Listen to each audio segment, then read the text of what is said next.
মৰমৰ ছাত্ৰীসকল, আজি মই তোমালোকৰ ইংৰাজী পাঠ্যপুথিৰ লেসন নাম্বাৰ 7ৰ সেকেন্ড যেটো পাৰ্ট কুৰ্ক এই পাৰ্ট মানে এই লেসনটো তোমালোকলৈ লৈ আহিছোঁ। লেসনটো যিহেতু অলপ দীঘলীয়া, মই এটা ভিডিঅ'তে সম্পূৰ্ণ কৰা সম্ভৱ নহ'ব পাৰে, সেইকাৰণে মই দুটা পাৰ্টত ইয়াৰ অৰ্থখিনি তোমালোকৰ ওচৰত ভাঙনি কৰিবলৈ চেষ্টা কৰিম। এতিয়া চোৱা, কুৰ্গ হৈছে তোমালোকৰ কৰ্ণাটকৰ এখন সৰু ডিষ্ট্ৰিক্ট। তোমালোকে কুৰ্গৰ নামটো শুনানে? কুৰ্গৰ বিষয়ে বহুতেই নাজানে। কুৰ্গখন অতি ধুনীয়া এখন ঠাই। ইয়াৰ যিটো প্ৰাকৃতিক পৰিৱেশ, ইয়াৰ যিটো সৌন্দৰ্য অতি ধুনীয়া। তোমালোকে গুগলত চাৰ্চ কৰিলে কুৰ্গৰ বিষয়ে চাবলৈ পাবা। আৰু কুৰ্গখন তিনিটা বস্তুৰ কাৰণে বিখ্যাত। কাৰ কাৰণে বিখ্যাত, কিহৰ কাৰণে বিখ্যাত, কুৰ্গখন কিয় ইমান স্পেচিয়েল হয়, কিয় তোমালোকৰ পাঠ্যপুথিত এতিয়া সন্নিৱিষ্ট কৰা হৈছে, পঢ়ি চাওঁ আহা।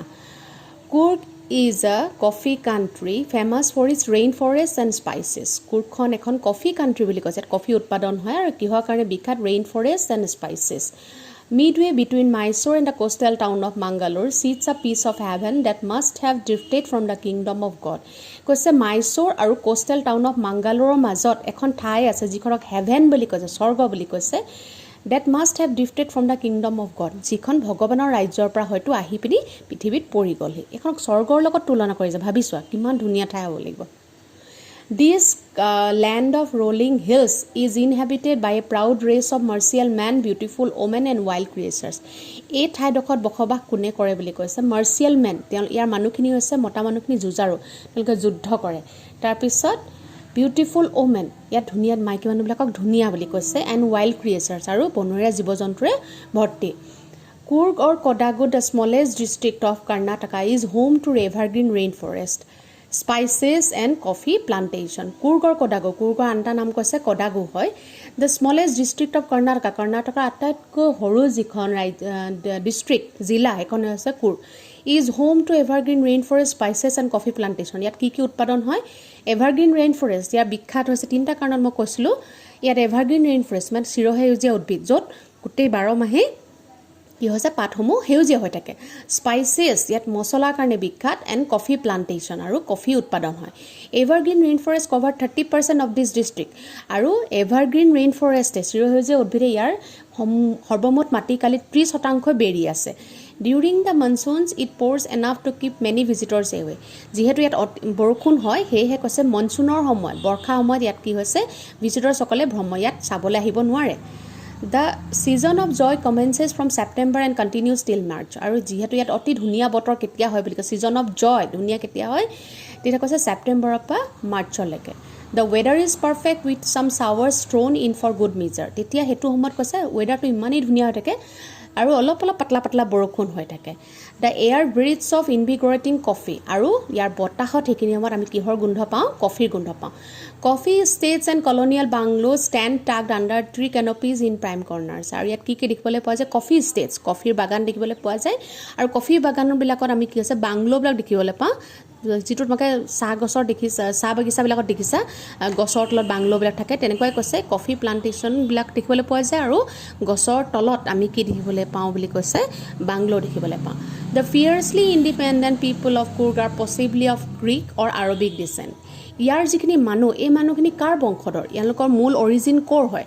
এইটোৰ বিষয়ে দুটা কাহিনী আছে। কৈছে ইয়াত তেওঁলোকৰ দুটা কাহিনী আছে। এটা হৈছে তেওঁলোকে গ্ৰীকৰ বংশধৰ, আৰু এটাত কৈছে তেওঁলোকে আৰবিক ডিচেণ্ট মানে বংশধৰ, নহ'লে তেওঁলোকে কৈছে হয়তো তেওঁলোকে নহ'লে আৰবৰ পৰা আহিছে। কেলৈ কৈছে চোৱা, এইটোৰ ওপৰত দুটা কাহিনী আছে। প্ৰথম কাহিনীটো চোৱা।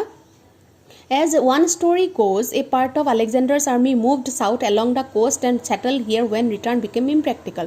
আলেকজেণ্ডাৰ নাম শুনিছা? তেওঁ আছিল গ্ৰীচৰ ৰজা। তেওঁ কি কৰিছিলে, যেতিয়া তেওঁ সৈনিকসকলে গোটেই দেশ, তেওঁলোকে বিভিন্ন দেশবিলাক ভ্ৰমণ কৰি ফুৰিছে বা তেওঁলোকে জয় কৰি আহি আছিলে, তেতিয়া কি হৈছে তেওঁলোকৰ এটা পাৰ্টে যেতিয়া চাউথ ফালৰ পৰা ভাৰতত সোমাইছিলে, আৰু তেওঁলোকে যেতিয়া ঘূৰি যাব লৈছে, তেওঁলোকে ঘূৰি যাব হয়তো নোৱাৰিলে, তেতিয়া তেওঁলোকে ইয়াতে ছেটেল হৈ গ'ল। These people married amongst the locals, আৰু কৈছে তেওঁলোকে সেই সময়ত তাত থকা লোকেল মানুহখিনিৰ ভিতৰত বিয়া পাতি ল'লে। And their culture is apparent in the martial traditions, marriage and religious rites which was distinct from the Hindu mainstream.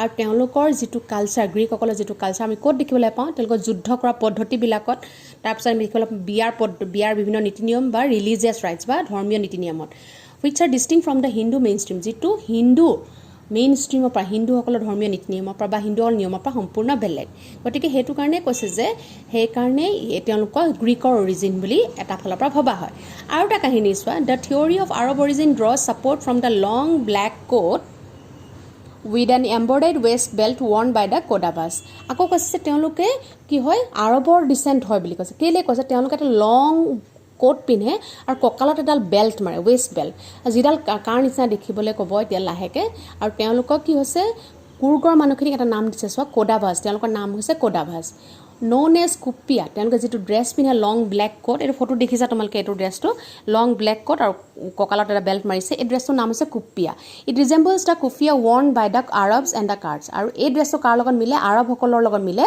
আৰু তেওঁলোকৰ কি হৈছে তেওঁলোকৰ আৰবসকলৰ মানুহখিনিক কোৱা হয় কাৰ্ডছ আৰু কুৰ্গৰ মানুহখিনিক কোৱা হয় কোডাবাছ ছাত্ৰীসকল যিহেতু এই লেচনটো দীঘল হয় গতিকে মই আজি ইমানখিনিতে সামৰিছোঁ নেক্সট ভিডিঅ'টোত মই ইয়াৰ নেক্সট পাৰ্টটোৰ বিষয়ে আলোচনা কৰিম